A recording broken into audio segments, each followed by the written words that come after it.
We're going to take a different approach whenever it comes to family-oriented ministry because we're going to have our children's ministry begin to take a more intentional focus. This is where our Sunday school, our children's church, and our Wednesday night will begin working in conjunction with one another.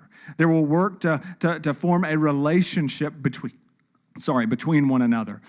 In the past, what you've had is you've had Sunday school that would teach one lesson. You'd have children's church that taught another lesson, and then you have Wednesday night that taught another lesson entirely. That's 3 different lessons over the course of the week. That's sort of problematic whenever it comes to a child because not only are they learning these lessons, but they're also learning their school lessons as well.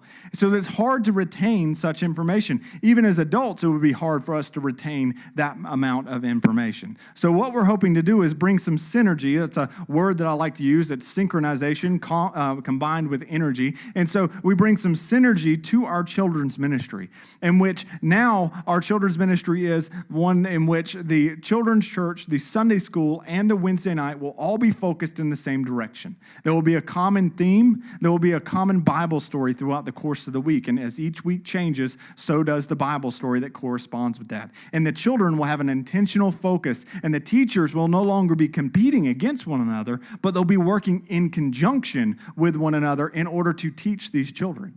In this process, we are seeking to be secondary in your child or any child that happens to come here. We are seeking to be secondary in their education as far as biblical things go. You are called as their parents or grandparents to be primary. We are called to be secondary in that process. But the difficulty is with the way that we used to do it is that it makes it a little bit more difficult because we were giving so much information. Now instead, this kind of bleeds right into the next aspect of stage 1. We're helping in authentic disciple making because we want to help you as parents to equip your children. One of the ways in which we're doing that is we're going to be utilizing one of these things. This is something called a parent queue.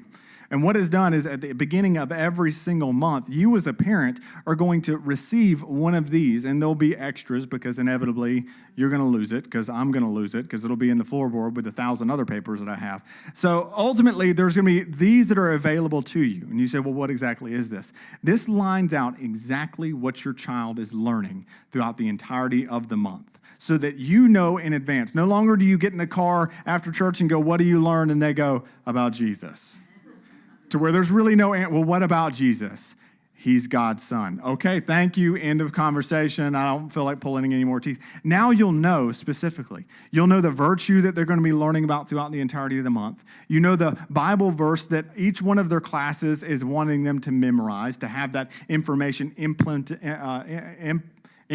into them. And then you'll also know the bottom line for every single week and also the Bible story for every single week. So we want to be secondary in the biblical education of their children. And so we want to give you these tools like these to help you in that process. We encourage parents. We want parents to teach their children these stories before they even come to church so that when they get there, they know all the answers. That would be great because that would mean that you are doing that which God has called you to do according to Deuteronomy chapter 6, and that we are to train up our children. We are to teach them. We are to tell them about the Word of God as they give them direction, as we are to put it before them. And so we want to help you in that process. So this is where the next aspect of stage 1 comes in, is because we want to help you through this. There's also some other information on the back as well, talking about specific times and ways in which you can speak to your child about these various things that we're going to be talking about.